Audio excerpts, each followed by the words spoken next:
A je sobota ráno, 26. května. Měli jsme jet na společnou nějakou exkurzi do Boleslavi, do muzea.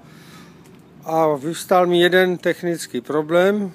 Prasklo mi lánko spojky u výjezdu z kempu. Tak to s Beďou tady řešíme nějakým způsobem z dostupných možností a podmínek, které mám. Mám sebou i butanovou pajku, ale tam ji nenahřeje mosas, to je jenom pouze na cín.